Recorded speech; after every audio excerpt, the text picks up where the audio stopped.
Hello बच्चों, जैसा कि आप लोगों को पता है कि अपने यहाँ ब्रह्मास्त्र टेस्ट सीरीज स्टार्ट हो चुकी है, जिसके स्टार्टिंग के 3 पेपर कंप्लीट भी हो चुके हैं और आज हम लोग स्टार्ट कर रहे हैं इसके 4th पेपर का डिस्कशन।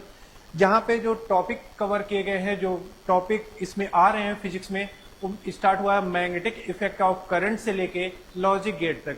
तो चलिए इसके एक एक क्वेश्चन के डिस्कशन हम लोग स्टार्ट करते हैं। जैसा कि पहला क्वेश्चन स्क्रीन पर दिया गया है कि which of the following graph represent variation of magnetic field B with distance R for straight long wire carrying current.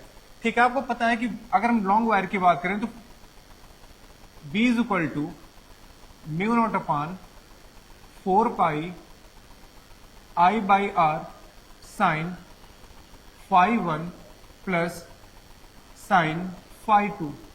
For long wire, phi 1 and phi 2 90 degree. एक लॉन्ग वायर है, उसके लिए जो phi 1 और phi 2 की value 90 degree हो जाएगी। तो यहां पे sin 90 प्लस sin 90 1 प्लस 1, तो वैल्यू जो निकल के आ रही है b is equal to mu naught upon 4 pi I by R into 2। इसी को लिख सकते हैं हम लोग mu naught I upon 2 pi R. तो यहां से हम देख पा रहे हैं b directly proportional to 1 upon R. अगर b directly proportional to 1 upon R यहां पे हमारे पास आ रहा है, तो ग्राफ में देखा जाए तो rectangular hyperbola, that means fourth option. तो जो क्वेश्चन नंबर 91 था, इसका जो करेक्ट ऑप्शन है वो कौन सा है? क्वेश्चन इसका जो करेक्ट ऑप्शन दिया गया है वो फोर्थ दिया गया है। इसके बाद अगले क्वेश्चन पे हम लोग चलते हैं, क्वेश्चन नंबर 92। क्वेश्चन में क्या बोला गया है? If the direction of initial velocity of charge particle is perpendicular to the magnetic field, then the path will be। मान लिया जाए कि यहां पे एक यूनिफॉर्म मैग्नेटिक फील्ड दे रखा है into the plane of paper. कुछ इस तरीके से हमने मैग्नेटिक फील्ड इंडिकेट कर दिया। बोला गया कि if the direction of initial velocity of a charge particle is perpendicular to the magnetic field. यहां से चार्ज पार्टिकल इंटर कर रहा है जिसका मास m था, चार्ज q था। तो जब भी कोई चार्ज पार्टिकल फील्ड में 90 डिग्री पे इंटर करेगा तो हमेशा पाथ कैसा बनाएगा? सर्कुलर पाथ बनाएगा। और अगर आपको याद होगा तो उसका रेडियस भी हम लोगों ने कर रखा था M V upon Q B या फिर पी अपान क्यू बी। इसी को लिख सकते हैं under root 2m kinetic energy upon Q B. ठीक है, तो इसमें बोला गया है कि जब भी कोई चार्ज पार्टिकल फील्ड में 90 डिग्री पे इंटर करेगा तो उसका पाथ कैसा होगा? तो उसका पाथ अगर यहां से हम लोग देख पा रहे हैं तो एक सर्कुलर पाथ होगा। मतलब क्वेश्चन नंबर 92 का जो करेक्ट ऑप्शन आ रहा है वो कौन सा? यहाँ पे थर्ड ऑप्शन आ रहा है। चलिए चलते हैं अगले क्वेश्चन पे, क्वेश्चन नंबर 93। बोला क्या गया इसमें? A steel wire of length L, एक स्टील वायर है जिसकी लेंथ की बात की गई है और लेंथ L दे रखा है इसमें, has a magnetic moment m। इसका मैग्नेटिक मोमेंट m के बराबर है if it is bent into L shape. ठीक है, एक स्टील वायर इस तरीके से लेंथ L के बराबर था और इसका जो मैग्नेटिक मोमेंट है, एक इसका पोल यहां पे रहा होगा, एक पोल यहां पे रहा होगा। तो आपको पता है m is equal to Q M into L. ये तो फॉर्मूला होता है जहां पे क्यू एम होता है हमारे पास पोल स्ट्रेंथ। अगर हम क्यू एम की बात करें तो इसको हम लोग बोलते हैं क्या? Pole strength. तो ये तो फर्स्ट केस में दे रखा है ना। आगे इसमें अगर सेकंड केस की हम लोग बात करें, क्वेश्चन बोला क्या गया है? Has magnetic moment m, it is bent into A L shape of middle. ठीक है, इसको L शेप के वायर में कन्वर्ट कर दिया गया कुछ इस तरीके का। एक पोल आपका यहां पे रहा और दूसरा पोल इस जगह पे हो गया। ठीक है, लेंथ हो गई L/2।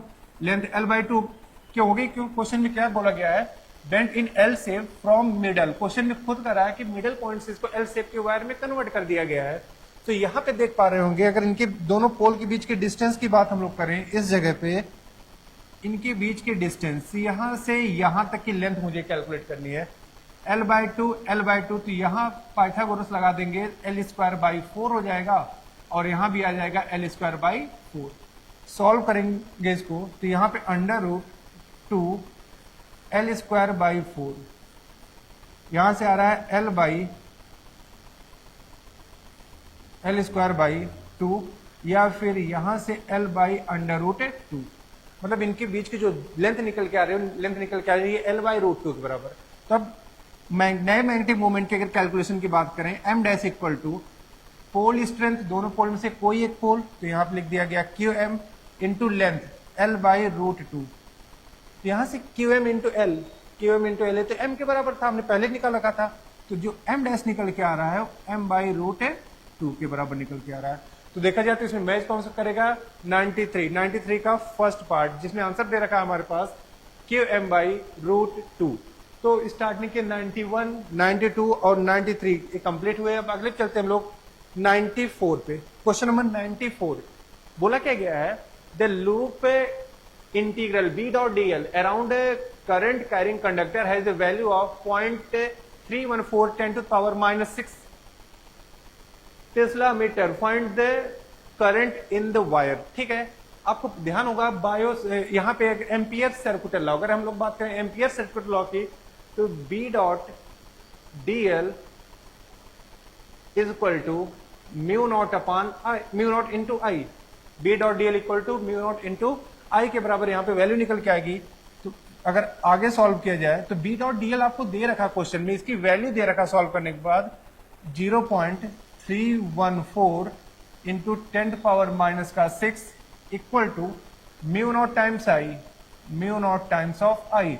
तो यहां से अगर मैं आई की वैल्यू निकालूंगा, I is equal to 3.14 into 10 power minus का 7 अपान म्यू नॉट, और म्यू नॉट आपको पता है 4 पाई इंटू 10 पावर माइनस का 7 होता है। ये दोनों टर्म यहां से कैंसिल हो गए, 3.14 पाई से कैंसिल हो गया, तो यहां से जो वैल्यू निकल के आ रही है 1/4, 1/4 दैट मीन 0.25 एम्पियर। तो अगर यहां से वैल्यू देखें तो हमारे पास मैच कर रहा है 0.25 एम्पियर, मतलब जो क्वेश्चन नंबर 94 का जो करेक्ट ऑप्शन है वो मैच होगा फर्स्ट पार्ट। अगले क्वेश्चन पे, क्वेश्चन नंबर 96 में दिया क्या गया है, करा कि de Broglie wavelength of neutron at 27 degree Celsius is lambda, what is the its wavelength at 927 degree Celsius. ठीक है, तो अगर मैं de Broglie वेवलेंथ की बात करूं, टेम्परेचर की lambda equal to h upon under root 3m kBT। de Broglie wavelength lambda equal to h upon under root 3m kBT, जहां पे T क्या है, टेम्परेचर, और किस में रखते हैं हम लोग, केल्विन में रखते हैं। तो यहां से अगर हम देख पा रहे हैं तो lambda directly proportional to 1 upon under root T निकल के आएगा। तो मुझे दो टेम्परेचर दे रखा है, एक 27 और एक दूसरा 927। तो यहां से मैं ऐसे लिख सकता हूं क्या, lambda 2 upon lambda 1 is equal to under root कितना, T1 upon T2, under root T1 upon T2। तो यहां से अगर आगे हम लोग कैलकुलेट करें, लैम्डा 2 हमको फाइंड करना है, लैम्डा 1 क्वेश्चन में ऑलरेडी दे रखा है, यहां पे मैंने इसको लैम्डा पुट कर दिया, इज इक्वल टू T1। अगर मैं T1 की बात करूं तो T1 मतलब स्टार्टिंग का टेम्परेचर 27 डिग्री सेल्सियस, जिसको हमको रखना होगा केल्विन में। तो इसको 27 डिग्री सेल्सियस में 273 ऐड कर देंगे, तो यहां पे कितना आ जाएगा हमारे पास 300 अपॉन, अगर मैं T2 की बात करूं, T2 की वैल्यू हमारे पास यहां पे 927 दे रखा है, 927 में आप 273 जब ऐड करेंगे, 927 में 273 273 आपको ऐड कर देना है, तो यहां पे आएगा 0 0 और यहां पे 12, इस जगह आ गया 1200। तो lambda 2 by lambda is equal to, यहां से कैंसिल होगा 4 टाइम्स इक्वल टू 1/2। अगर लैम्डा 2 की बात कर रहे हैं तो वैल्यू आ जाएगी लैम्डा बाई 2 के बराबर। लैम्डा 2 इज इक्वल टू किसके इक्वल आ रहा है, लैम्डा बाई 2 के बराबर। तो अगर यहां से देखा जाए 96 में जो ऑप्शन मैच करेगा आपका first part that is lambda by 2, तो 96 का जो मैच कर रहा है हमारे पास ऑप्शन कौन सा मैच कर रहा है, लैम्डा बाई 2 के बराबर। 96 का मैच करेगा यहाँ पे फर्स्ट पार्ट। इसके बाद हम लोग चलते हैं अगले वाले क्वेश्चन पे, देखते हैं क्या बताया जा रहा है इसमें। करा कि फिगर रिप्रेजेंट एरिया, एरिया आपको दे रखा है 0.5 मीटर स्क्वायर, डी की value 2 weber upon metre square, angle दे रखा है 60 डिग्री, फील्ड और एरिया वेक्टर के साथ जो एंगल है 60 डिग्री है। करा वैल्यू ऑफ मैग्नेटिक फ्लक्स, इसका मैग्नेटिक फ्लक्स कितना होगा इसके बारे में आपको बात करनी है, ठीक है। तो मैग्नेटिक फ्लक्स का फॉर्मूला आपको ध्यान होगा B डॉट ए या फिर phi equal to B A cos theta. अगर मैग्नेटिक फ्लक्स के फॉर्मूले की बात करें तो कितना निकल के आ रहा है हमारे पास, phi equal to B A cos theta. यहां पे अगर वैल्यू रखी जाए phi equal to magnetic field की वैल्यू आपको कितना दे रखा है 2 वेबर पर मीटर स्क्वायर, यहाँ पे 2 रख देते हैं। एरिया हमको दे रखा है 0.5 को 0.2 रख दिया मैंने, इंटू cos 60, और जैसा कि cos 60 आपको याद होना चाहिए 1/2। तो यहां से अगर हम लोग आगे सॉल्व करें तो phi is equal to 2 into 1/2, और cos 60 को सॉल्व किया जा रहा है 1/2, ये कैंसिल हो गया। तो phi is equal to 0.5 weber. तो अगर इसमें देखा जाए तो मैच करेगा हमारे पास कौन सा 97 का D part, that is 0.5 weber. तो क्वेश्चन नंबर 97 का जो करेक्ट ऑप्शन है वो कौन सा है, वो डी पार्ट है। चलते हैं इसके बाद अगले वाले क्वेश्चन पे। क्वेश्चन नंबर 98 कह रहा है कि EMF of 100 milli volt is induced in a coil, ठीक है। क्या क्या दे रखा है, ईएमएफ आपको दे रखा है ना यहाँ पे 100 मिली वोल्ट, मतलब 100 इंटू 10 टू पावर माइनस का 3 volt in a coil when current in another nearly coil become 10 ampere. बता रहा है कि EMF of 100 milli volt induced in a coil when current in another near by coil become 10 ampere from 0, ठीक है। Current पहले 0 था, 0 से current कितना हो गया 10 एम्पियर हो गया। तो अगर मैं डेल्टा आई, यहां से डेल्टा आई की बात करूंगा इस जगह पे, या डी आई की मैं बात करूं तो डी आई की वैल्यू हमारे पास निकल के आएगी 10 एम्पियर के बराबर। फाइनल माइनस इनिशियल निकाल लेंगे या डेल्टा आई निकाल सकते हैं। और कितना टाइम लिया इसमें, टाइम बताया गया 0.1 सेकेंड, मतलब जो हमारे पास डी टी की वैल्यू है ये 0.1 सेकेंड के बराबर बताया गया। इसमें करा है कि कोएफिशिएंट ऑफ म्यूचुअल इंडक्टेंस, इनका म्यूचुअल इंडक्टेंस कितना होगा, ठीक है। अगर मैं म्यूचुअल इंडक्टेंस की बात करूं तो एम इज इक्वल टू, या फिर पहले कैलकुलेशन कर लेते हैं या फॉर्मूला लिख लेते हैं, E is equal to M D I upon D T, is equal to M D I upon D T. अगर मैं मैग्नीट्यूड की बात कर रहा हूं यहां पे तो, ठीक है। तो ईएमएफ आपको दे रखा है that is 100 into 10 power minus का 3। म्यूचुअल इंडक्टेंस आपसे पूछा गया, एम की वैल्यू पूछी गई है, D I upon D T, D I आपको दे रखा है 10, और अगर डी टी की बात करें तो 0.1 second that is 10 power minus 1। यहां से सॉल्व करेंगे तो एम इज इक्वल टू, इसको इधर भेज देते हैं, एक जीरो से एक जीरो यहां पे कैंसिल हो गया। यहां पे हमारे पास आ रहा है 10 into 10 power minus 1 that is 1 into 10 power minus का 3। तो यहां से अगर सॉल्व करें तो M is equal to 1 milli henry. तो यहां से अगर देखा जाए तो 98 हमारे पास पहले ऑप्शन मैच कर रहा है, कौन सा 1 मिली हेनरी। तो 98 का मैच करेगा फर्स्ट पार्ट। इसके बाद अगले क्वेश्चन पर हम लोग चल रहे हैं। क्वेश्चन नंबर 99 कर रहा है कि long solenoid has 1000 turn, number of turn की बात कर रहा है तो 1000 दे रखा है। n is equal to capital N is equal to 1000 1000 when a current I is equal to 4 ampere flow through it, the magnetic flux link with each turn of the solenoid. जो magnetic flux of each turn, एक turn का दे रखा है question में, कह रहा magnetic flux of each turn, मतलब एक टर्न का जो मैग्नेटिक फ्लक्स है उसकी वैल्यू इसने दे रखा है 4 into 10 to power minus 3 weber. हमसे पूछा गया है the self inductance of the solenoid, solenoid के सेल्फ इंडक्टेंस की वैल्यू बता दो, वैल्यू कितनी निकल के आएगी। चलिए ठीक है, तो यहां से phi is equal to L I, phi हमारे पास फ्लक्स, सेल्फ इंडक्टेंस, और यहां पे आई क्या है, करंट है, ठीक। तो ये टोटल फ्लक्स की अगर मैं बात करूं तो क्या फाई की वैल्यू जो यहां पर दे रखा है एक का दे रखा है, और टोटल नंबर ऑफ फ्लक्स मतलब नंबर ऑफ टर्न दिया गया 1000, तो यहां पे मैं रखूंगा 1000 इंटू फाई दे रखा है 4 इंटू 10 पावर माइनस का 3, इज इक्वल टू एल की वैल्यू हमको फाइंड करनी है, क्योंकि मुझसे पूछा गया है कि सेल्फ इंडक्टेंस कितना होगा, मुझे कैलकुलेट करना है। और करंट क्वेश्चन में कितना दिया गया है,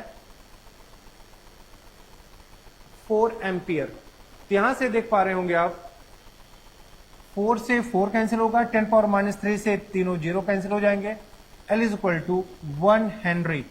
तो अगर सॉल्व कर रहे हैं तो वैल्यू हमारे पास मैच कर रहा है, कौन सा, इसका फोर्थ ऑप्शन। तो 99 का फोर्थ, दैट इज 1 हेनरी। अगले क्वेश्चन पे चलते हैं हम लोग, क्वेश्चन नंबर 100। 100 में बोला क्या गया है कि फॉर अ कॉइल जिसमें आपको दे रखा है कि सेल्फ इंडक्टेंस 2 मिली हेनरी है। अगर सेल्फ इंडक्टेंस की बात की जाए तो दिया गया इसमें 2 मिली हेनरी के बराबर current flow through it is, जो करंट फ्लो कर रहा है I is equal to T square E की पावर माइनस टी के बराबर। Then the time at which EMF become zero, करा उस टाइम की बात कीजिए जहां पे ईएमएफ की वैल्यू जीरो हो जाए। तो ठीक है, अगर मैं फॉर्मूले की बात करूं यहां पे E is equal to L D I upon D T, mod of E is equal to L D I over D T. तो यहां से E is equal to self inductance अभी ऐसे रहने देते हैं, D I over D T T square into E की power minus का टी। आपको ध्यान होगा कि अगर मेरे पास integration sorry differentiation first into second है तो करते क्या थे, फर्स्ट टर्म कांस्टेंट सेकंड का डिफरेंशिएशन और सेकंड टर्म कांस्टेंट फर्स्ट का डिफरेंशिएशन। तो उसी चीज को यहां पे अप्लाई कर देना है। E is equal to D I over D T, मतलब इसको मैंने फर्स्ट टर्म मान लिया, यहां पे मेरे पास है रहा फर्स्ट टर्म और इसको मान लिया क्या, सेकंड टर्म। मैंने अभी क्या बताया आपको, पहला टर्म कांस्टेंट, फर्स्ट को एज इट इज लिख देते हैं, सेकंड का डिफरेंशिएशन ई की पावर माइनस टी को डिफरेंशिएट करना होगा, यहां पे आएगा माइनस ई की पावर माइनस का टी। तो पहला टर्म कांस्टेंट, सेकंड का differentiation plus second term constant, इसको एज इट इज लिख देना है और डिफरेंशिएट करना है आपको पहले को। तो टी स्क्वायर का डिफरेंशिएशन आपको ऑलरेडी पता है 2t के बराबर होता है ना। तो E is equal to L, common क्या मिल रहा है, यहां से हमने t कॉमन ले लिया और e की पावर माइनस टी भी कॉमन ले लिया। तो e की पावर माइनस टी और t कॉमन हो गया, तो यहां पे बचा 2 इस जगह पे, यहां पे बचेगा माइनस का t, क्योंकि बाकी सारे पैरामीटर तो बाहर आ गए। यहाँ पे कांस्टेंट मतलब कॉमन मिले तो दोनों को मैंने बाहर निकाल दिया। क्या क्या दे रखा क्वेश्चन में, कह रहा है कि ईएमएफ बिकम जीरो, ईएमएफ किस टाइम पे जीरो होगा। ठीक है, तो यहां पे एक काम करते हैं, ईएमएफ इसकी वैल्यू जीरो पुट कर देते हैं ना।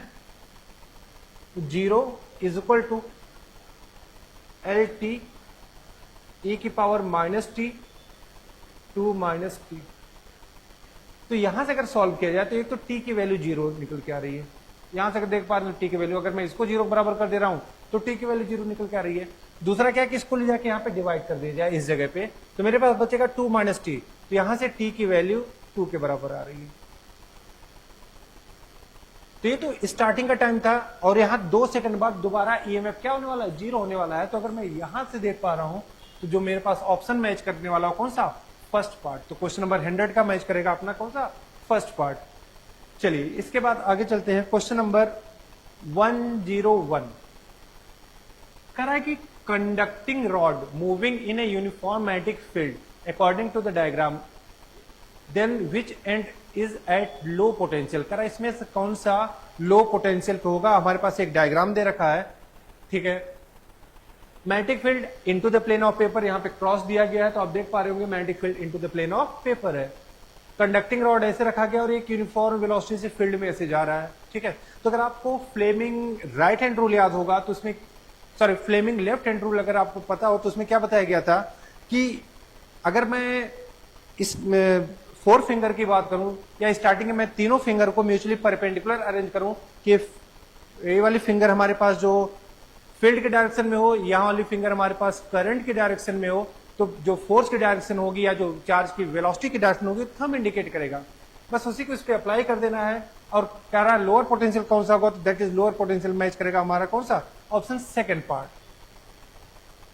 आगे चलते हैं, क्वेश्चन नंबर 102 कह रहा है कि स्क्वायर लूप ऑफ वायर जिसमें साइड लेंथ दे रखा है आपको क्वेश्चन में लेंथ की वैल्यू दी गई है ना, length is equal to 10 centimetre, लिख सकते हैं 10 पावर माइनस का 1 metre, is placed at an angle of 45 degree, तो थीटा दे दिया आपको 45 degree, with an magnetic field change uniformly from 0.1 tesla to 0। जो डेल्टा बी की वैल्यू है, मतलब चेंज इन मैग्नेटिक फील्ड की वैल्यू है डेल्टा बी, करा कि 0.1 टेस्ला से 0 हो गया, तो फाइनल माइनस इनिशियल करेंगे, क्या माइनस का 0.1 आ जाएगा क्या? बिल्कुल आएगा, क्योंकि फाइनल 0 हो गया और इनिशियल था 0.1। और कितना टाइम लगा इसके लिए, इसने डेल्टा टी दे रखा है 0.7 सेकेंड। अगर टाइम की बात करें, टाइम दिया गया 0.7 सेकेंड। करा इंड्यूस्ड करंट, इसमें कितना करंट इंड्यूस होगा, ठीक है। क्या क्या दिया गया क्वेश्चन में, हमारे पास एक और शायद रेजिस्टेंस भी दे रखा है, इसको भी लिख लेते हैं भी, आर, यहाँ पे capital R is equal to 1, ठीक है। तो एक स्क्वायर लूप है और जिसका लेंथ दे रखा है, तो सबसे पहले हम इसका एरिया फाइंड कर लेंगे। स्क्वायर का एरिया लेंथ का square, that is 10 power minus 2 metre square हो जाएगा। अगर मैं एरिया यहां से निकालूं 10 पावर माइनस 2 मीटर स्क्वायर हो जा रहा है। उसके बाद थीटा दे रखा 45 डिग्री, बी की वैल्यू दे रखी है, ठीक है, is equal to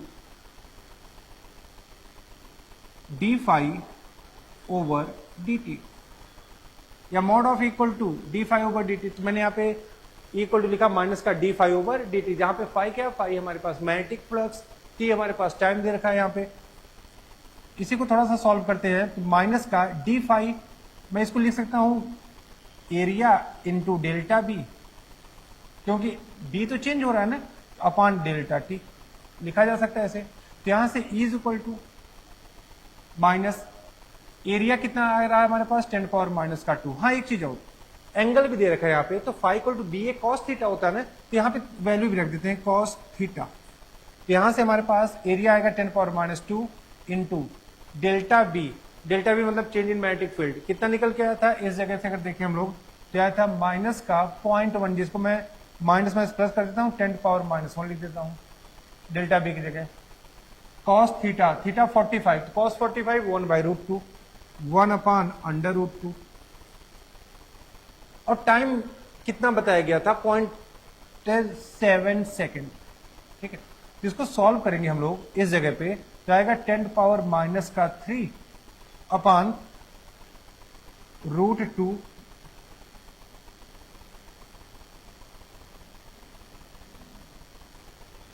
ten power minus का 3 अपॉन √2 इंटू 0.7।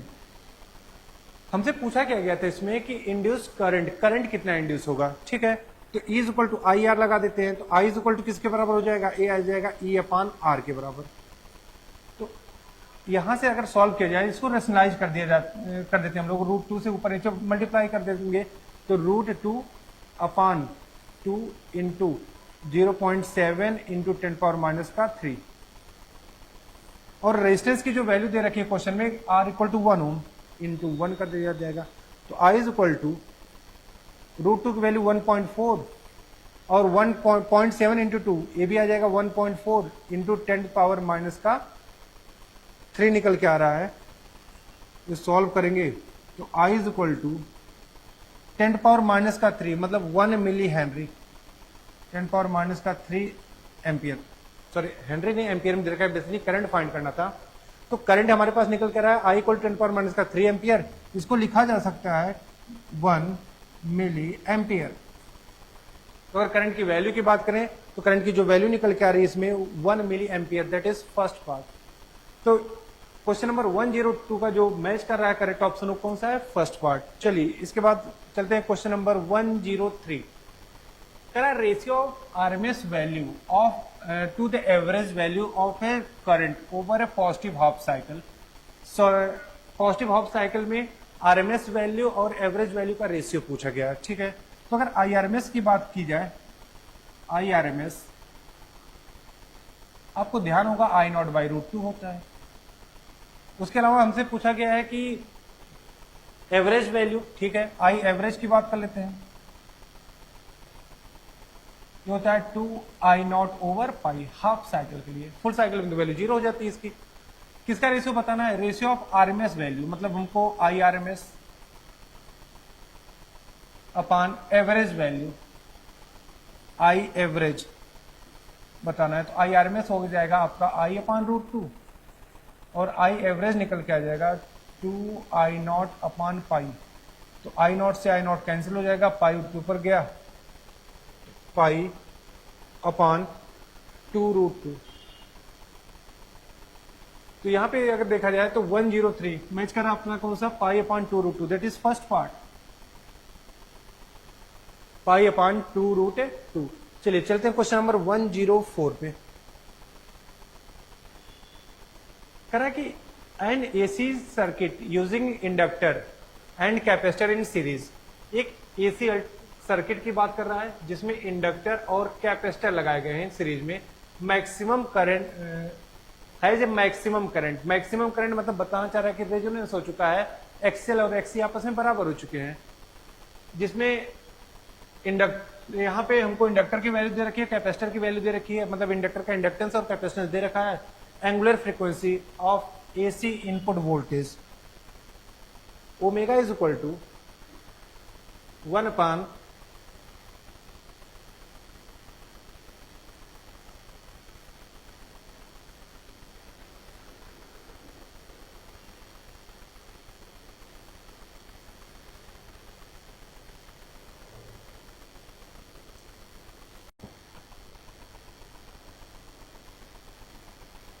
चलिए आगे स्टार्ट करते हैं। इसमें क्वेश्चन में दिया गया है कि हमारे पास करंट मैक्सिमम है। करंट मैक्सिमम बताना ये चाह रहा है कि जो सर्किट है उसमें रेजोनेंस हो चुका है, और उस केस में हमसे पूछा गया है कि एंगुलर फ्रीक्वेंसी कितनी होगी। तो omega equal to 1/√LC, omega is equal to 1/√0.5 henry, 0.5 henry into सीधे रखा हमारे पास 8 microfarad, 8 into 10⁻⁻⁶। Omega is equal to, यहां से अगर सॉल्व करें तो 1/√0.5 इंटू 8 दैट इज 4 10⁻⁻⁶।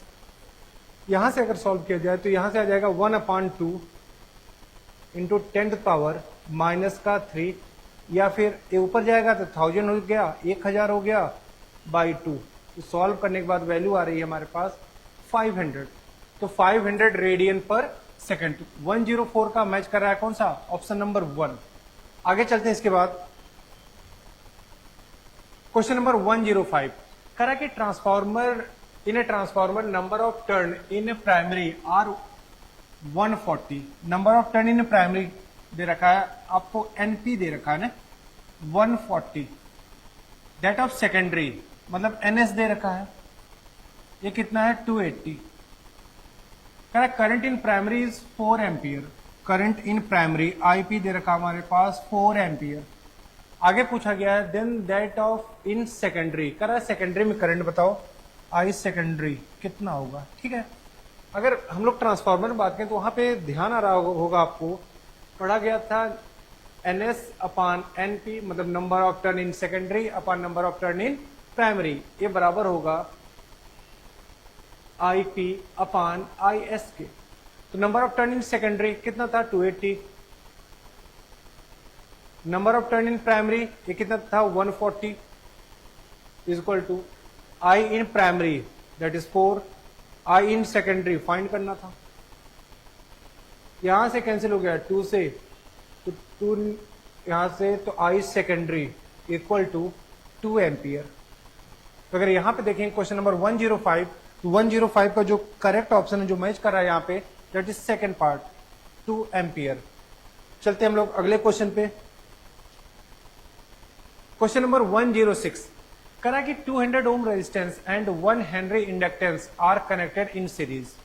हमारे पास रेजिस्टेंस की वैल्यू दे रखी है 200 ohm, R is equal to 200 ohm. आगे बताया कि 1 henry inductance L is equal to that is 1 henry. Question में सब खुद बताया गया है।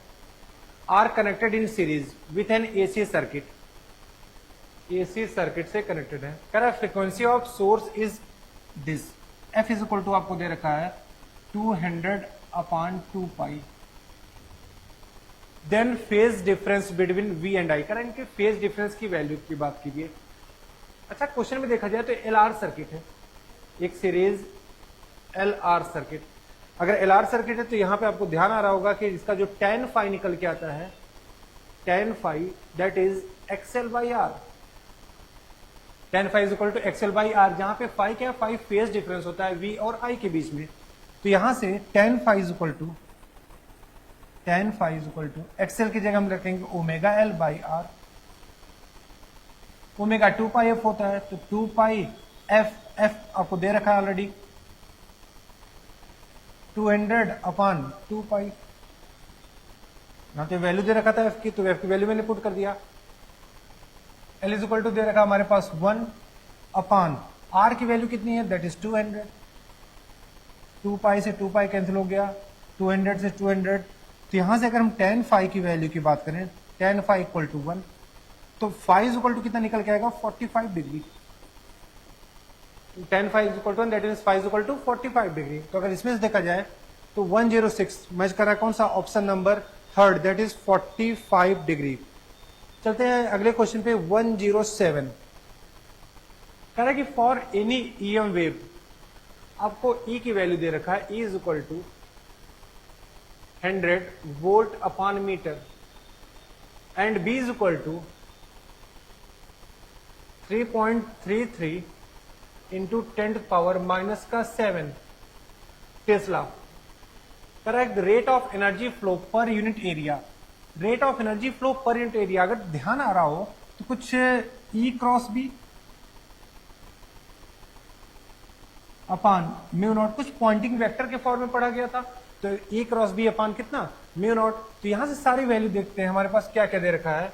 ई की वैल्यू है हमारे पास 100, डी की वैल्यू है 3.33 इंटू 10⁻⁻⁷ अपान म्यू होता है 4 पाई इंटू 10⁻⁻⁷।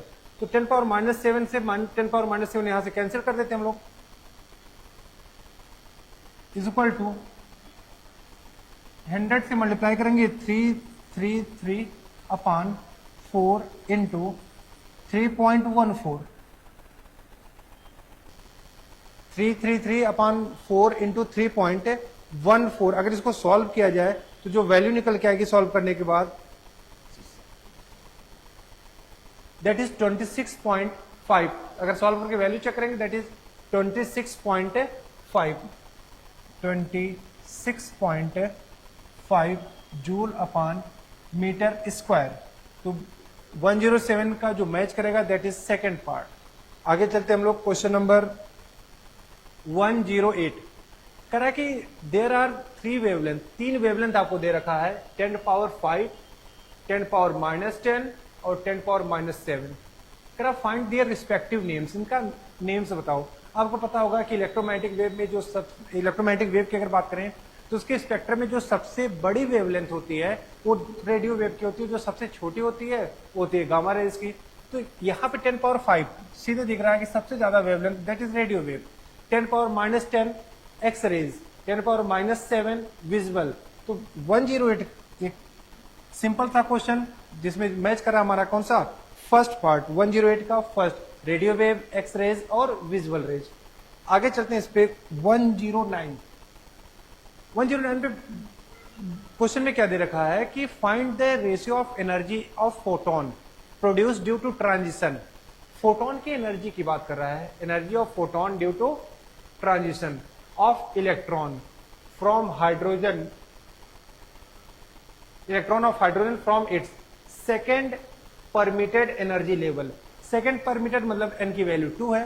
तो यहां पे E2 आपको ध्यान होगा क्या, माइनस का 3.4 electron volt to the first level, E1 equal to minus का 13.6 electron volt.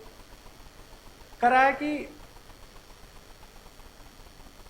Find the ratio of energy of photon produce, ratio of energy of photon produce due to transition, ठीक है। तो अगर आपको पता है यहाँ पे 3.4 है इलेक्ट्रॉन वोल्ट निगेटिव का, और यहाँ पे ग्राउंड स्टेट पे माइनस का 13.6 इलेक्ट्रॉन वोल्ट। जब फोटोन किसी हायर एनर्जी स्टेट से लोअर पे आए, सॉरी, जब इलेक्ट्रॉन किसी हायर एनर्जी स्टेट से लोअर एनर्जी स्टेट पे आएगा तो फोटोन को रिलीज करेगा, यहाँ से रिलीज करेगा। दोनों का डिफरेंस चेक करेंगे, दैट इज 10.2 इलेक्ट्रॉन वोल्ट। आगे इसने बताया है second permitted energy level to the first level, और सेकेंड पार्ट में बोला है highest permitted energy level to the first permitted level, ठीक है। तो हाईएस्ट परमिटेड मतलब n इक्वल टू इनफाइनाइट रख देंगे, और कहां पे आ रहा है, फर्स्ट लेवल पे। तो इस जगह पे अगर डेल्टा ई की वैल्यू की बात करें तो डायरेक्ट वैल्यू लिख सकते हैं 13.6 है इलेक्ट्रॉन वोल्ट। इन दोनों का रेशियो पूछ लिया गया है, तो दैट इज 10.2 अपॉन 13.6, 102 अपॉन 136। अगर इसको हम लोग 34 से कैंसिल कर दें तो 34 ही जाएगा 3 टाइम्स, और ये जाएगा कितना 4 टाइम्स, तो आ रहा है 3/4। तो 109, अगर 109 के हम लोग करेक्ट ऑप्शन की बात करें, दैट इज फर्स्ट पार्ट 3/4। चलते हम लोग अगले क्वेश्चन पे, क्वेश्चन नंबर 110। 110 में बोला क्या गया है, लाइट ऑफ वेवलेंथ, हमको वेवलेंथ दे रखा है, lambda is equal to 1824 angstrom, is incident on a surface of metal. Metal surface incident कर रहा है विथ मैक्सिमम एनर्जी। जो फोटो इलेक्ट्रॉन यहां से निकला उसकी जो के मैक्स की वैल्यू है यह 5.3 इलेक्ट्रॉन वोल्ट। कह रहा वर्क फंक्शन बता देना है कि कितना होगा। चलिए हमें वर्क फंक्शन की वैल्यू कैलकुलेट करनी है। अगर मैं यहां पे एक मेटल प्लेट है, एक फोटोसेंसिटिव प्लेट है जहां पे लाइट ऐसे आके गिर रही है, तो लाइट की जो इंसिडेंट हुई उसकी वेवलेंथ दे रखा है। तो सबसे पहले गिरने वाले रेडिएशन की एनर्जी निकाल लेते हैं, E इज इक्वल टू 1240 या 12400 अपॉन वेवलेंथ इन एंगस्ट्रॉम। यहां से हम एनर्जी निकाल लेंगे, के मैक्स दे रखा है तो वर्क फंक्शन निकालना, तो इसको पहले वैल्यू सॉल्व कर लेते हैं। 12400 अपॉन वेवलेंथ 1824, और वेवलेंथ को आप एंगस्ट्रॉम में रहने तो उसको मीटर में कन्वर्ट करने की जरूरत है नहीं। अब मैं एक बार कैलकुलेट कर लेता हूं वैल्यू कितनी निकल के आ रही है सॉल्व करने पे इसकी।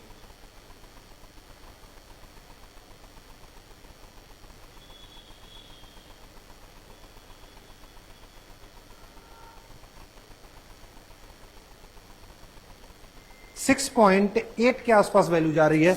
अगर हम सॉल्व कर रहे हैं तो यहां पे करीब करीब आया 6.8 इलेक्ट्रॉन वोल्ट। मतलब इंसिडेंट रेडिएशन की जो एनर्जी है दैट इज 6.8 इलेक्ट्रॉन वोल्ट। के मैक्स आपको पता है, वर्क फंक्शन पूछा गया है, तो K max is equal to E minus का phi naught, Einstein photo electric equation, या फिर phi naught equal to E minus का के मैक्स। यहां से phi naught equal to E की वैल्यू कितना दे रखा हमारे पास क्वेश्चन में, that is 6.8 minus K max आपको दिया गया है 5.3। यहां से सॉल्व करेंगे, 8 से 3 जाएगा 5 और 6 1.5 इलेक्ट्रॉन वोल्ट। तो इसमें जो करेक्ट ऑप्शन आ रहा है वो आ रहा है कौन सा, 1010 का सेकंड पार्ट 1.5 इलेक्ट्रॉन वोल्ट। चलते हैं क्वेश्चन नंबर 111 पे। क्वेश्चन दिया क्या गया है, given below two statement one level, ठीक है, ए एंड आर, दो चीजें इसमें दे रखी हैं। अगर करा है कि इसमें से कौन सा ऑप्शन करेक्ट है, मतलब कौन एसेशन पढ़ना है, रीजन पढ़ना है, उसके अकॉर्डिंग में जो करेक्ट ऑप्शन उसको सेलेक्ट करना होगा। कह रहा है कि binding energy per nucleon is practically independent of atomic number for a nuclei of mass number. A की वैल्यू की बात कर रहा है रेंज 30 से 170। कह रहा है कि अगर हम ए की वैल्यू, अगर हम ए की बात करें जहां पे 30 से 170 तक के रेंज में, तो जो बाइंडिंग एनर्जी पर न्यूक्लियन है, ठीक है, वहां वो ए से इंडिपेंडेंट होता है। और सेकंड पार्ट में कर रहा है nuclear force is a short range force. अगर हम बात करें न्यूक्लियर फोर्स की, तो न्यूक्लियर फोर्स एक शॉर्ट रेंज फोर्स है। तो दोनों स्टेटमेंट, न्यूक्लियर फोर्स एक शॉर्ट रेंज फोर्स है, सही बात है। तो यहां पे देखा जा रहा है कि both statement A and R true, correct तो दोनों है, but R is not correct explanation of A. नहीं, एक्सप्लेन भी कर रहा है इसको, both A and R true and R is the correct explanation of B. तो इसका जो मैच कर रहा है 1 का, दैट इज सेकेंड पार्ट कि ए एंड आर दोनों सही है, साथ साथ आर एक्सप्लेन भी कर रहा है किसको, ए को। तो चलते हैं अगले क्वेश्चन पे 112 पे। करा कि न्यूक्लियर रेडियस आर दे रखा आपको, या R1 मान लेता हूं मैं इसको, दैट इज 3.6, और फर्मी दे रखा है, FM में लिख देता हूं इसको फर्मी को। अप्रोक्सीमेट न्यूक्लियर रेडियस, इसके लिए रेडियस मैंने R2 मान लिया, करा R2 की वैल्यू बता दो। अगर मैं मास नंबर की बात करूं तो पहले का मास नंबर हमारे पास है 27, सेकेंड का मास नंबर दे रखा है कितना 64। पहले का मास नंबर 27 है, सेकेंड का मास नंबर कितना है 24 है। आपको ध्यान होगा R directly proportional to R naught A की पावर, या फिर R is equal to R naught A की पावर 1/3। मैं इसी फॉर्मूले को, इसी कॉन्सेप्ट को दो बार अप्लाई कर देता हूं, एक बार फर्स्ट के लिए एक बार सेकंड के लिए। मैं ऐसे लिख सकता हूं R2/R1 is equal to A2/A1 की होल पावर 1/3। R2 हमको फाइंड करना है, R1 that is 3.6 is equal to A2 दे रखा आपको 64। अगर मैं A1 की बात करूं, A1 की वैल्यू हमारे पास है 27, इसकी होल पावर 1/3। यहां से R2/3.6 equal two cube root लेना है, यहां से आ जाएगा 4, और यहां से आगे हमारे पास है 3, दैट इज 1.2। क्रॉस मल्टीप्लाई कर देंगे, R2 इज इक्वल टू 4.8। तो अगर 112 का ऑप्शन देखा जाए तो इसमें मैच कर रहा है कौन सा, इसमें मैच करेगा अपना थर्ड, दैट इज 4.8, और किस में आएगा फर्मीमीटर में आएगा। चलते हैं अगले क्वेश्चन पे। क्वेश्चन नंबर 113 करा है कि न्यूक्लियस यहां पे आपको दे रखा है x 92 to 34 decays by emitting 3 alpha और 1 बीटा माइनस डिके किया। करा कि फाइनल प्रोडक्ट क्या होगा। आपको पता है कि जब अल्फा डिके होता है तो जो ए है यहां पे 4 की कमी होती है और जेड में 2 की कमी होती है। भैया अगर 3 अल्फा निकलेगा तो जो ए है वहां पे कमी हो जाएगी कितने की। अगर मैं इस जगह पे बात करूं, यहाँ पे 3 अल्फा निकला तो 12 की कमी हो जाएगी। इससे 12 माइनस कर लेते हैं। क्यों माइनस करेंगे, क्योंकि यहाँ पे 3 अल्फा निकला है और 1 अल्फा जाने पे 4 की कमी हो जाती है। तो जो वैल्यू निकल के आएगी हमारे पास 234 से 12 माइनस कर लेना आपको,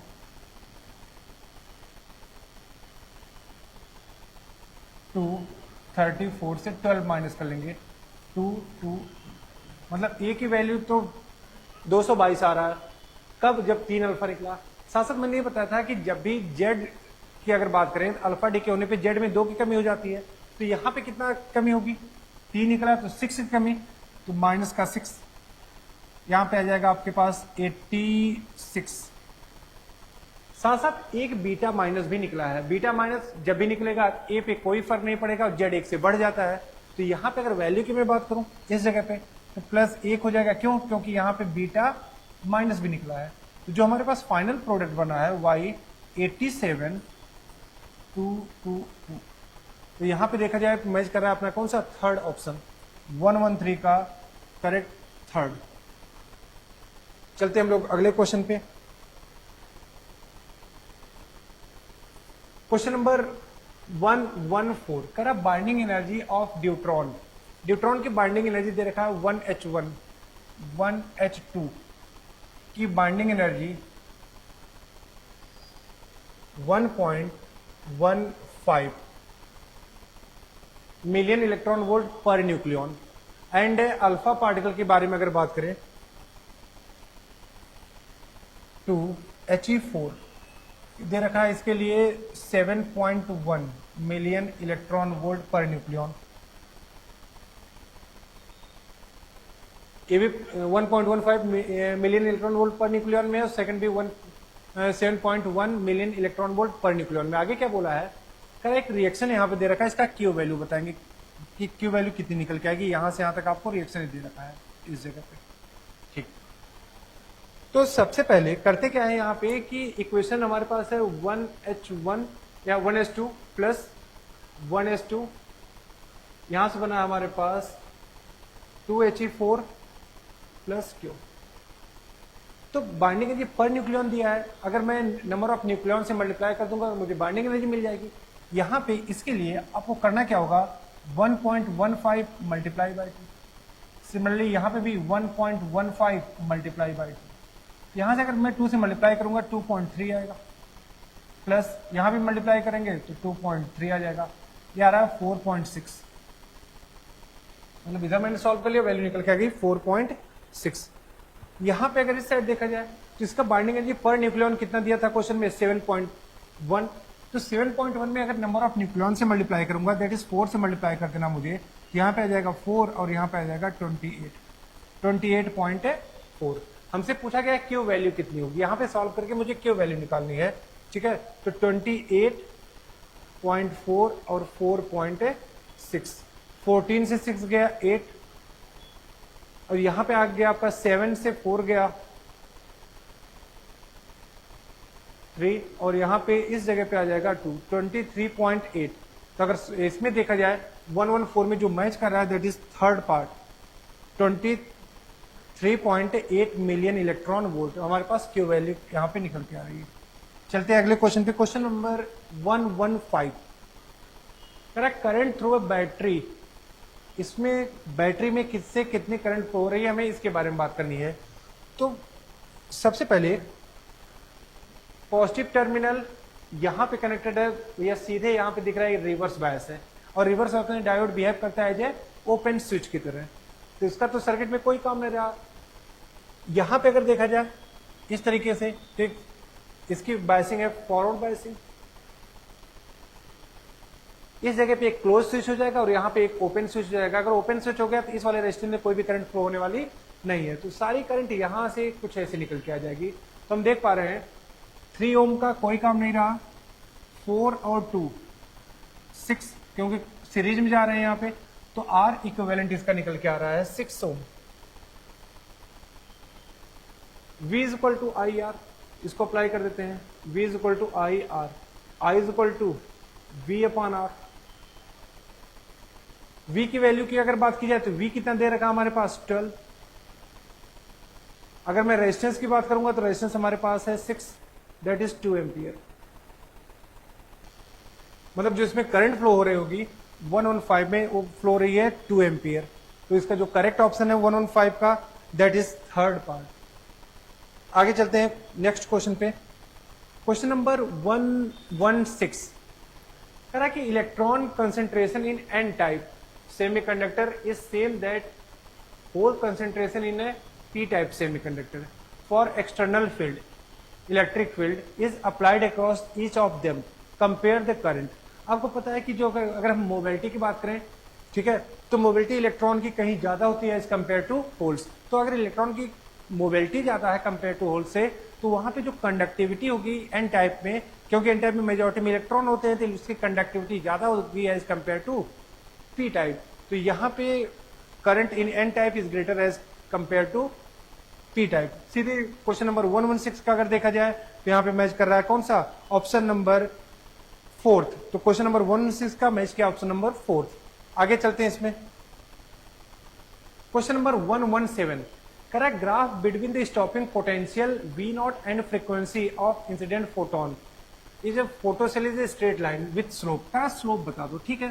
तो अगर आपको ध्यान हो K max equal to phi,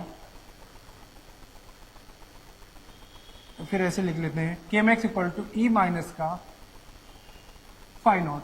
K max को आप लिख सकते हो E into V naught equal to E की जगह लिख सकते हैं हम लोग H न्यू, जहां पे फ्रीक्वेंसी n दे रखा है तो एच एन माइनस का फाई नॉट, ई से ले जाके डिवाइड कर दिया जाए तो stopping potential equal to H upon E N minus का फाई नॉट अपान ई।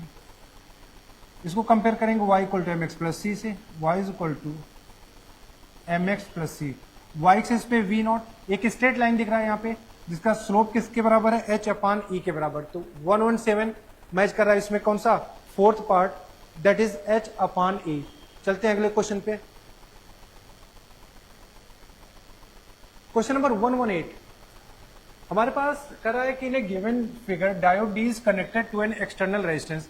एक डायोड को कनेक्ट किया गया है लोड एक्सटर्नल रेजिस्टेंस से जिसकी आर की वैल्यू दी गई है क्वेश्चन में, R is equal to 1000 ohm and EMF, इसका ईएमएफ दिया गया है 3.5 वोल्ट के बराबर।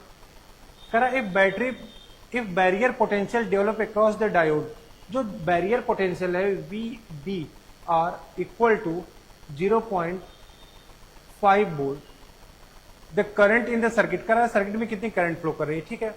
यहां पे अप्लाई किया गया 3.5 वोल्ट, इसका जो बैरियर दे रखा है दैट इज 0.5 वोल्ट, इस जगह पे 0.5 वोल्ट। हमसे पूछा क्या गया इसमें कि कितना करंट फ्लो कर रहा है, ठीक है। तो 3.5 अप्लाई किया गया, बैरियर 0.5 का, बचा कितना 3, सीधे V is equal to I R, यहां पे लिख देंगे 3 क्योंकि इसका बैरियर 0.5 का था। करंट हमको फाइंड करना है, रेजिस्टेंस आपको दे रखा है क्वेश्चन में 100, तो I इज इक्वल टू 3/100, यहां से I is equal to 30 milli ampere. तो अगर मैं करंट की बात करूं तो यहां पे 118 का मैच करेगा कौन सा, ऑप्शन नंबर 1। चलते हैं इसके बाद अगले क्वेश्चन पे 119 करा कि given graph represent the characteristic of semiconductor device. अगर यहां पे ग्राफ की बात की जाए तो आईवी ग्राफ दे रखा है, ठीक है, किसका, एक सेमीकंडक्टर डिवाइस का। तो सीधे ग्राफ को देखते ही आपको आइडिया लग गया कि सोलर सेल, ठीक है, का वीआई कैरेक्टरिस्टिक है।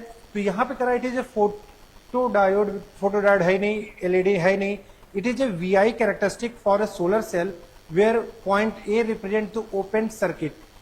पॉइंट ए यहाँ पे VOC होता है ओपन सर्किट वोल्टेज, और यहाँ पे ISC शॉर्ट सर्किट करंट। यहाँ पे मैच करेगा थर्ड ऑप्शन, 119 का जो करेक्ट ऑप्शन है दैट इज थर्ड। आगे चलते हैं क्वेश्चन नंबर 120 पे। करा कि टू थिक वायर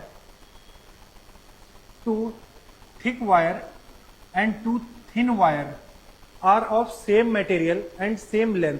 करा दो थिक वायर है और दो थिन वायर है, ठीक है, सेम मटेरियल और सेम लेंथ के हैं।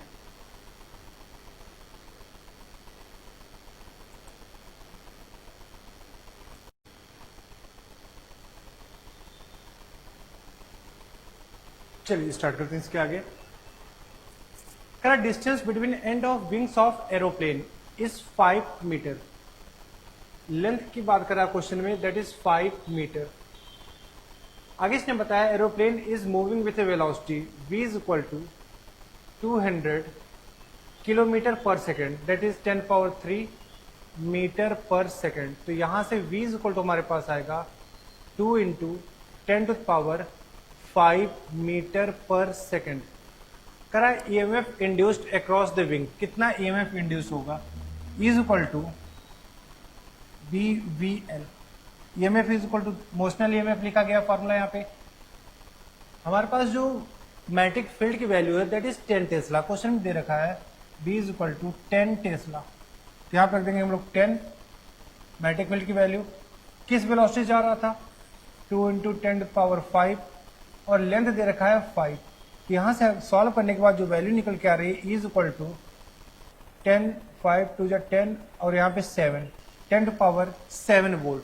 तो 121 अगर देखा जाए तो मैच कर रहा है इसमें कौन सा, 121 का फर्स्ट पार्ट। चलते हैं अगले क्वेश्चन पे दैट इज 122। करा कि RMS value of current given by I is equal to I naught sine omega T. हमें IRMS वैल्यू पूछी गई है, रूट मीन स्क्वायर वैल्यू पूछी गई है। तो सबसे पहले क्या करते हैं, स्क्वायर कर दिया जाए, मीन निकाल लिया जाए, फिर उसी का अंडर रूट ले लेंगे हम लोग। तो यहाँ पे जो वैल्यू हमारे पास दे रखा है that is I is equal to I naught plus sine omega T. तो हम सबसे पहले इसका स्क्वायर कर देते हैं, I square equal to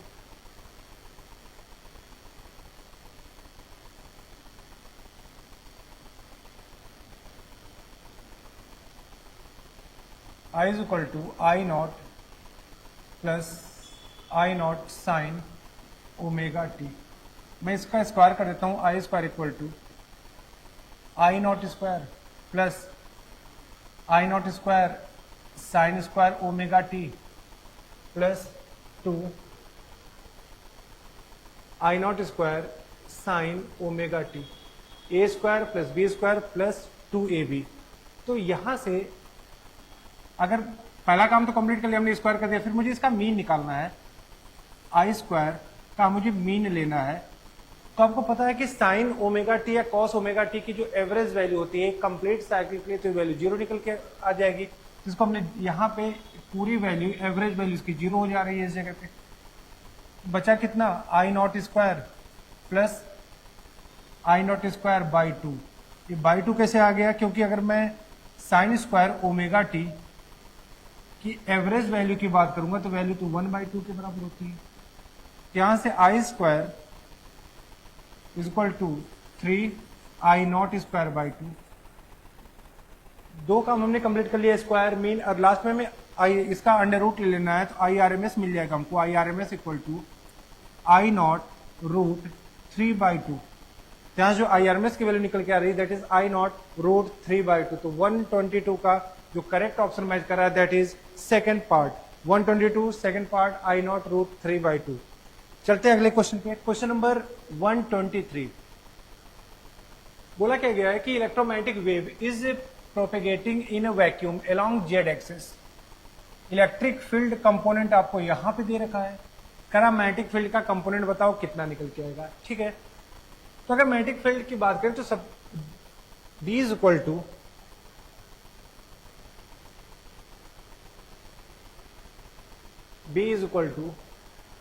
B naught sine के जेड माइनस का ओमेगा टी।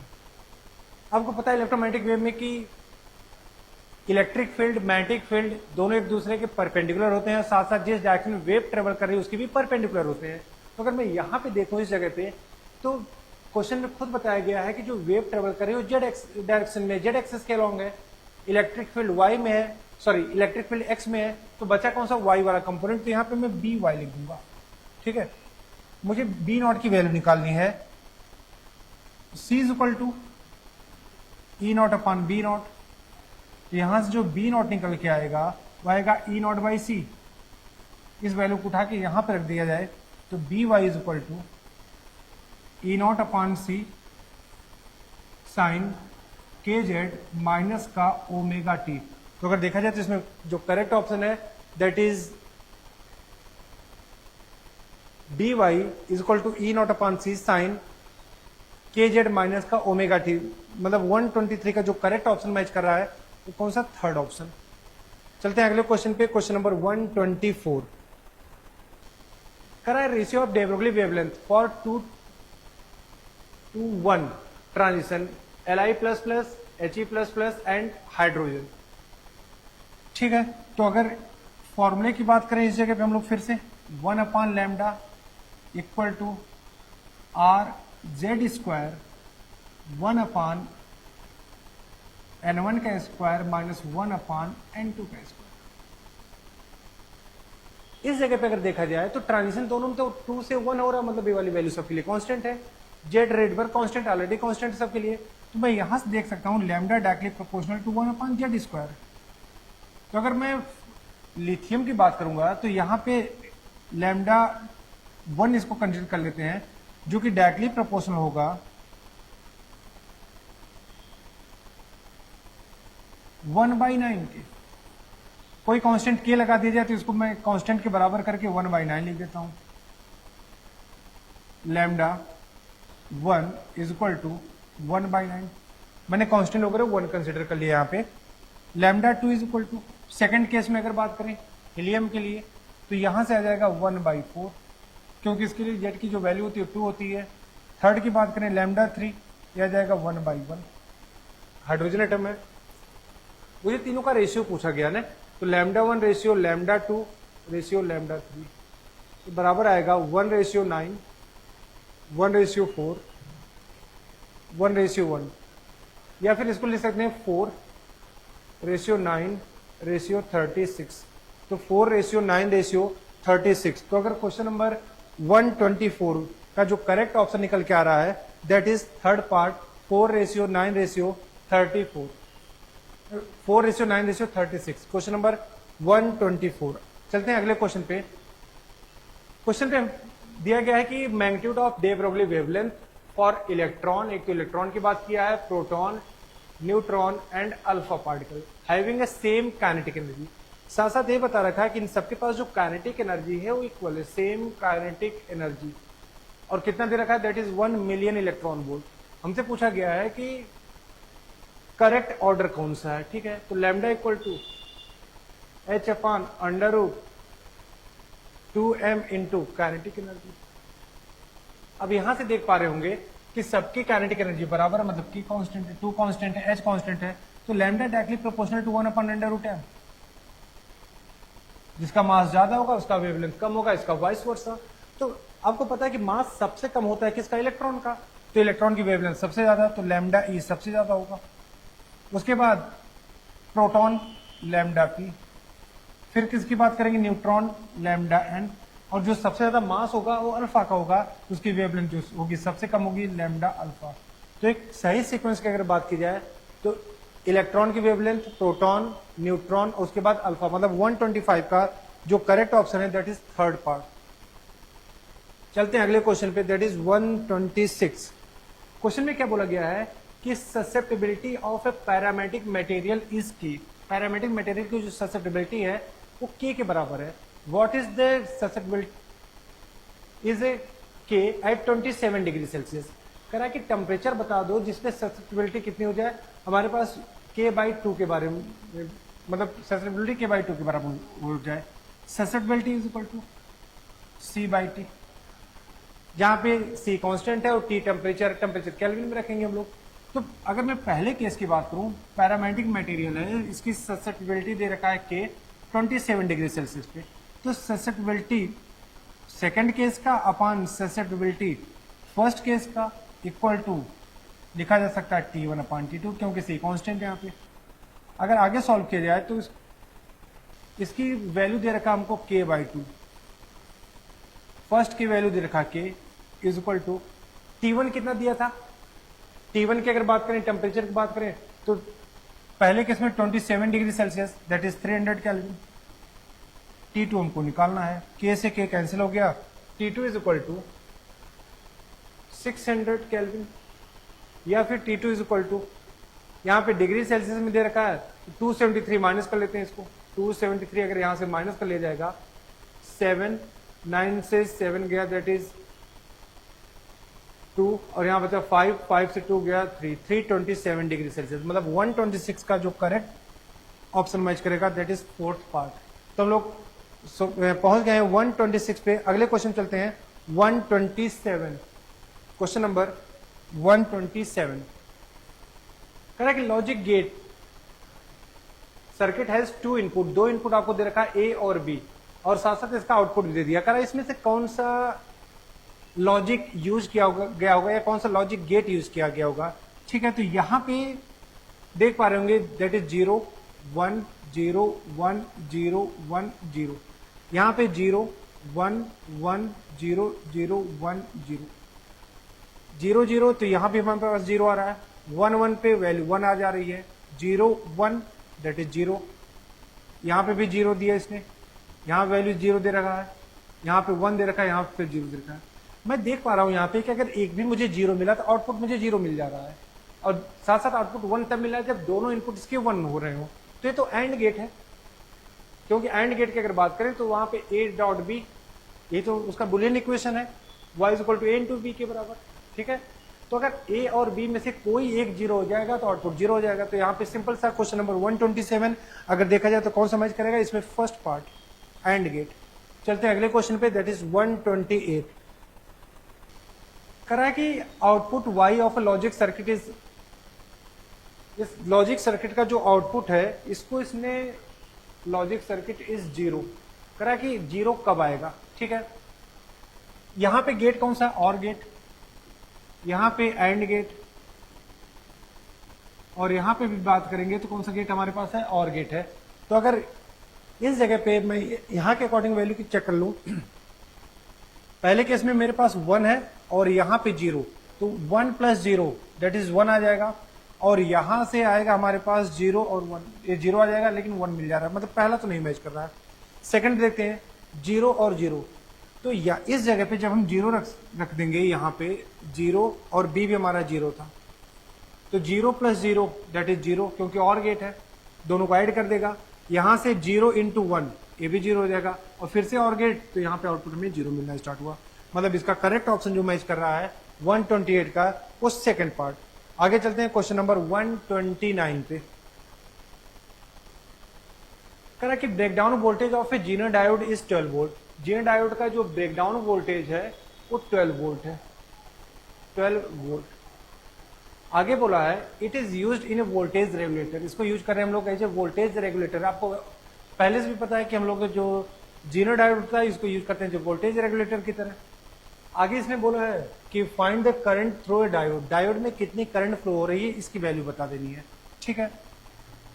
अगर 20 वोल्ट अप्लाई किया गया तो इसका जो ब्रेकडाउन दिया गया है 12, तो 20 से 12 तो इसके पास चला गया, बचा कितना 8, तो यहां पे चला जाएगा 8 वोल्ट इसके पास। यहां पे 12 है तो पैरेलली कनेक्टेड है, तो यहां पे भी 12 वोल्ट होगा। मुझसे करंट पूछा गया, current through diode, current through diode कितना होगा इसकी बात करेंगे। तो यहां से अगर मान लिया जाए करंट आई फ्लो कर रहा था, तो इसमें करंट चला गया I1 और यहां पे करंट चला गया IZ। तो हमें IZ की वैल्यू फाइंड करनी है। यहां से आप देख पा रहे होंगे कि मैं लिख सकता हूं I is equal to IZ plus I1। IZ equal to that is I minus का I1।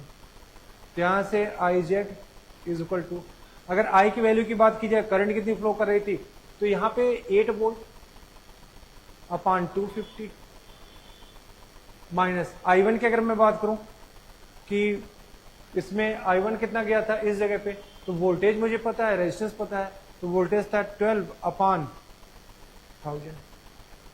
एलसीएम लेते हैं इसका, I2 इज इक्वल टू या IZ इक्वल टू, यहां पे आ जाएगा 1000 मल्टीप्लाई बाई 4 32 मल्टीप्लाई बाई 12। तो यहां से I2 इज इक्वल टू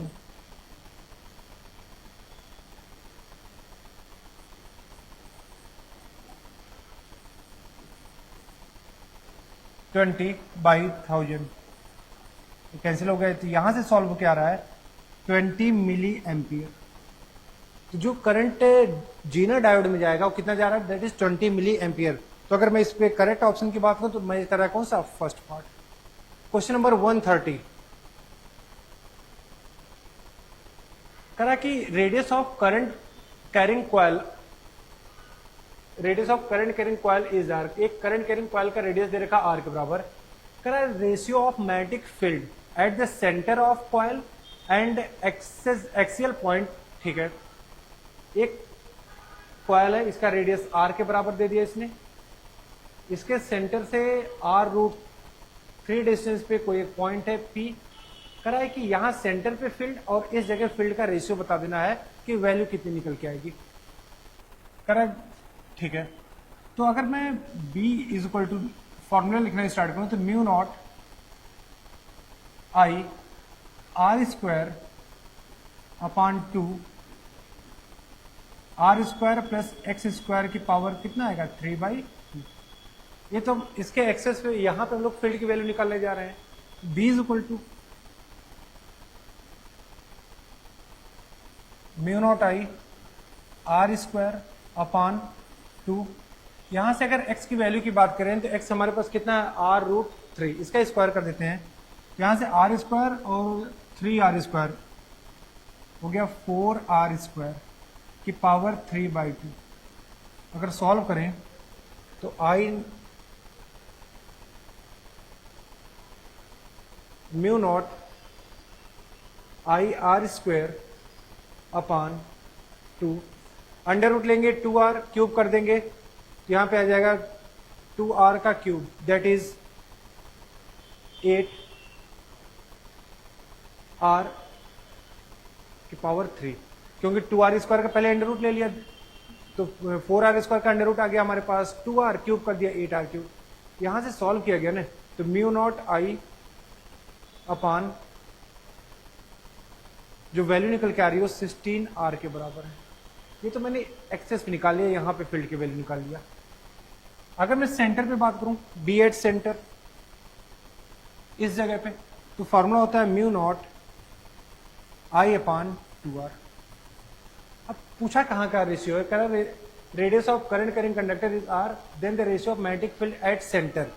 मतलब हमसे पूछा गया बी एट सेंटर अपान इस जगह का फील्ड पॉइंट पी का, तो जो वैल्यू निकल के आ रही है mu naught I upon 2r upon mu naught I upon 16r। Mu naught आई से कैंसिल हो जाएगा, ये तो कैंसिल हो गया, रेशियो आ रहा है 8:1। तो अगर 130 में देखा जाए तो मैच कर रहा है कौन सा, 131 का फोर्थ पार्ट, दैट इज 8:1। चलते हैं अगले क्वेश्चन पे, क्वेश्चन नंबर 131। क्वेश्चन में हमारे पास दे रखा है कि सीरीज एलआर सर्किट, एक सीरीज एलआर सर्किट है कनेक्टेड विथ एसी सोर्स, जिसका ओमेगा दे रखा है 1000 ohm, has a power factor. Power factor आपको ध्यान होगा cos फाई, ये होता है आर बाई जेड के इक्वल। एलआर सर्किट है तो मैं इसीलिए लिख सकता हूं R upon under root XL square plus R square. तो cos फाई की जो वैल्यू निकल के आ रही है 1/√2 equal to R upon under root XL square plus R square. Square कर देते हैं दोनों side, 1/2 is equal to R square upon XL square plus R square. अगर मैं सॉल्व करना स्टार्ट करूं इसको, तो एक्सएल की जो वैल्यू निकल के आ रही है वो आर के इक्वल है।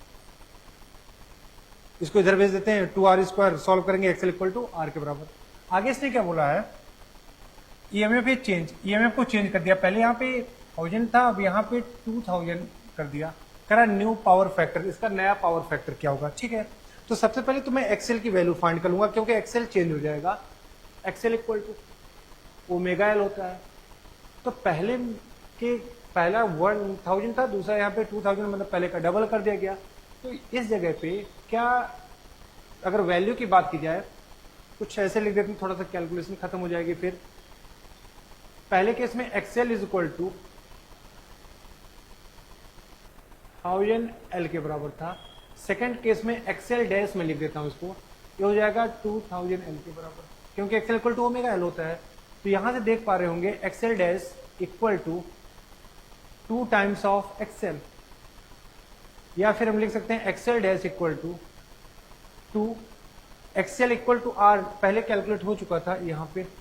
तो अगर अब हम लोग पावर फैक्टर निकालें, cos फाई निकालें, तो आर अपान जेड, और जेड की जगह रखेंगे R square plus XL dash का स्क्वायर, दैट इज 4r²।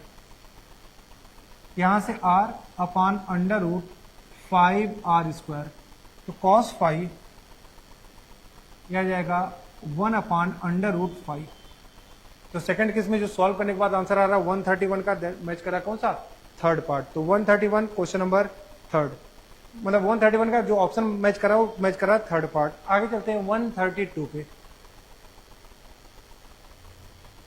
करा कि electromagnetic wave of wavelength lambda is incident on a photosensitive surface of negligible work function m is the mass of photoelectron emitted from the surface has a de Broglie wavelength lambda d।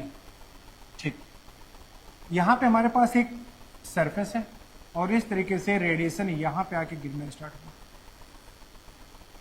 जो radiation गिर रहा था, इसकी जो wavelength है वो किसके बराबर है, वेवलेंथ लैम्डा के बराबर है, ऐसा क्वेश्चन में खुद बताया गया है। करा है कि यहां से इसका जो वर्क फंक्शन है नेग्लिजिबल है। ठीक है, तो अगर यहां पे E इज इक्वल टू लिखना चाहें, E is equal to 5 plus K max Einstein photo electric equation. अगर फाई नेग्लिजिबल है तो मैं लिख सकता हूं के मैक्स इक्वल टू ई के बराबर, और ई इज इक्वल टू हो जाएगा hc/लैम्डा। आगे इसने क्या बताया है कि जो यहां से फोटो इलेक्ट्रॉन निकल रहे हैं ना यहां से, उसकी जो de Broglie वेवलेंथ है वो लैम्डा डी के बराबर है। तो यहां से लिखा जा सकता है कि lambda D is equal to h/√2m into K max.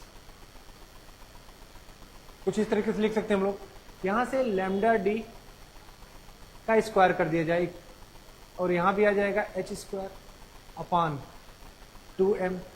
के मैक्स हमने यहाँ पे निकाल रखा है, that is hc upon lambda. इस जगह पे अगर वैल्यू की बात की जाए तो यहाँ पे लैम्डा था, hc अपॉन लैम्डा। एक h से एक h यहाँ पे कैंसिल हो गया, मैं लिख सकता हूँ लैम्डा d का square is equal to h lambda over 2m into C. यहाँ से अगर मैं लैम्डा की वैल्यू फाइंड करूँ तो lambda equal to 2m into C lambda d का स्क्वायर ओवर h। तो अगर ऑप्शन में हम लोग मैच कराने की कोशिश करें 2m into C over h into lambda D का स्क्वायर, मतलब जो 132 इसका जो करेक्ट ऑप्शन मैच कर रहा है वो मैच कर रहा है ऑप्शन नंबर 4। अगले चलते हैं क्वेश्चन नंबर 133। 133 में बोला क्या गया, when the all point of NAND gate are connected together. NAND gate के देखिए यहां पे नैंड गेट है इस तरीके से, पर इनके दोनों इनपुट को कनेक्ट कर दिया जाता है, ठीक है। तो रिजल्टिंग सर्किट, तो अगर दोनों इनपुट को कनेक्ट कर रहे हैं मतलब अगर मैंने यहाँ पे ए दिया तो अभी इसी बात है मुझे कॉम्प्लीमेंट मिलना स्टार्ट होगा। तो यहां से देख पा रहे हैं बिहेव करना स्टार्ट करेगा एज ए नॉट गेट। तो क्वेश्चन नंबर 133 का जो करेक्ट ऑप्शन है वो मैच कर रहा है फर्स्ट पार्ट। आगे चलते हैं क्वेश्चन नंबर 134 पे। करा कि